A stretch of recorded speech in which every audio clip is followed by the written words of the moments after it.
Welcome back. Third quarter GDP out just a few minutes ago, coming in up 2.6% after 2 quarters of contraction. We will get the PCE number tomorrow. Joining us right now to look ahead is Kudlow host Larry Kudlow. Larry, great to see you. Not only do we get the PCE out tomorrow, we've got a Fed meeting next week, November 1st and 2nd. First, give us your reaction to this morning's GDP, Larry. Well, I think it's kind of a strange number. I think it's a head fake number. I think it's much stronger than it really is on the underlying economy. You had a big booster shot from trade. Net exports contributed, 14% increase. So I would take this with a grain of salt. Look, if you look at the trend, the first 2 quarters were negative. This quarter was up 2.6. You're flat GDP for the first 3 quarters of the year. Okay, you're flat.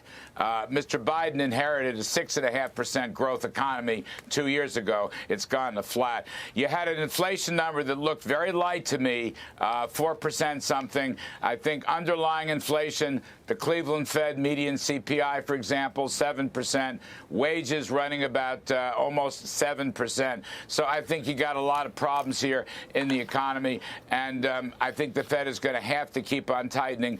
I appreciate what Jeremy Siegel said. He's a brilliant guy. I'm a longtime follower of his. I do know the money supply has slowed down, but that's not the only inflation factor here, and I think it's going to be rough sledding. And my last point is, look, Maria, even with these numbers, the inflation rate was twice the growth rate. So that is a stagflation definition, and I think we're caught up in that kind of stagflation unless we get more supply-side policies, open the spigots for fossil fuels, stop the spending, stop the tax hikes, stop the regulation. We need some supply-side boosters for this economy. Right now, I don't see them, but then again, Maria, the cavalry is coming in a few days, so that's a plus. Yeah. Hey, Larry, it's Mark Tepper. Question for you. You mentioned net exports adding to the GDP number. We all know the dollar has been incredibly strong versus other currencies. At what point do you think the strong dollar starts to negatively impact the exports number? Well, it's a very good point. That's why I think this is kind of a head fake number, because with the strong dollar, it will be very difficult to sell exports. That's why this net export number, I think, which added so much to GDP. I don't have all the, arithmetic data points in front of me, but I think that's kind of a head fake. I just don't think it's a real number. I think the fourth quarter is going to go back to being flat or possibly slightly lower in GDP. So you're absolutely right. The trouble here is because the Fed waited 15 to 18 months to start rejiggering interest rates and the money supply and fight inflation, which they denied, right? Because of that, they're going to have to continue to make up for lost time. And it's hard to be optimistic, but at the same time, if we get policy changes, you're going to have a new Congress. You're going to have a Republican House. You're going to have a Republican Senate. They're going to try to rescind the spending increases. They're going to try to rescind the tax hikes. They're trying to reopen the oil and gas spigots, which in many ways, reopening the oil and gas spigots with leasing and permitting and pipelining could be the single most important thing that is done to rescue this economy next year. I can't emphasize that enough. We've had several important guests on the show who have said the same thing. Yeah. Reopen the oil and gas business. That will really help the economy recover much more quickly next year. Larry, it's Dagan.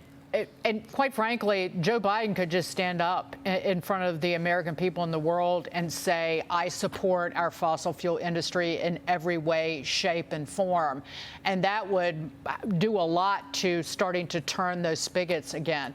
But in terms of the supply side, you still have, as you were talking about, the corporate tax increase or the corporate tax changes in the Inflation Reduction Act, you still have Joe Biden through the executive branch putting the screws through regulation to corporations, like the change in the Labor Department to who is a gig worker or not.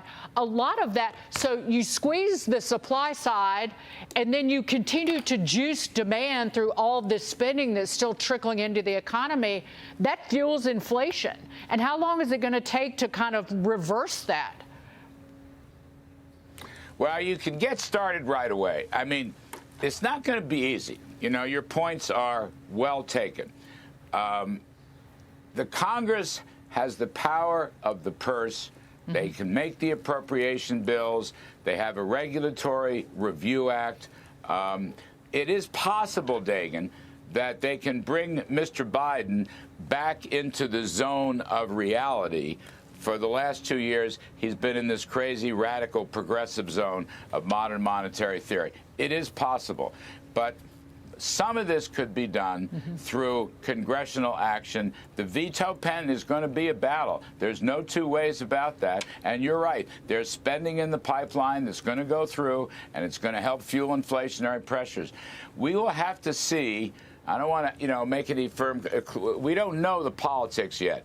Let's see what happens on Election Day with the exact numbers, and then let's see if Joe Biden wants to reset his policies, which have done so much damage to the economy and to our national security. We've seen this in the past, okay? Clinton had a major reset 25 years ago. Obama had a kind of minor reset, 10 or 15 years ago. Let's see what Biden does. There's no question the cavalry is coming. There's no question the Congress is going to change hands. So maybe pro-growth deals can be made. I don't want to say yes. I don't want to say no. I'm just saying here are the options, and we'll let nature take its course. Yeah, I just want to say, Todd Pyro's here. He wants to jump in. But real quick on this strong export number, Stephanie Pomboy just noting that the leading contributors to the increase were industrial supplies and materials, notably petroleum products, Larry. We know that this president has been selling all the oil from the national stockpile, but that was one of the boosts, as well as other non-durable goods. She says within consumer spending, an increase in services led by health care was really the contributor. So there you have it, Todd. Well, that was my question. I may not be some fancy money folks like you, but I'm a simple country lawyer. And my observation was, what was different in those 3 months of Q3? Gas prices weren't that bad. So if you're not paying as much for energy in those 3 months, whether you're business or whether you're an individual, you can focus on other things, and that leads to GDP growth. Is that an okay assessment, or is that naive? No, that's, with all respect, that's very naive. Look, one of the issues with the strategic... Simple country lawyer. Yeah, I understand. One of the issues here, we'll have to look very carefully in these national income accounts. The Strategic Petroleum Reserve sales may have filtered in no small part around the world. I mean, we heard discussions that some of the SPRO sales were going to China, for example. We have to check on this as carefully as we can through the Energy Information Agency and see.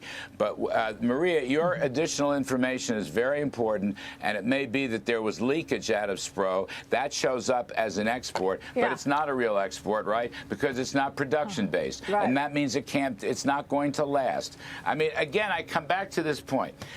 The Biden administration and all their allies have had this huge, thick blanket of amnesia that we in the U.S. have the best oil and gas industry in the world. Yeah. It's high time we put that industry back to work. And if we did, it would solve a lot of problems to get us out of this stagflation crisis in which we find ourselves. All right, we'll leave it there. Larry, we'll see you today at 4 o'clock. Thank you so much. Catch Kudlow every weekday, 4 p.m. Eastern, right here on Fox Business. We'll be right back.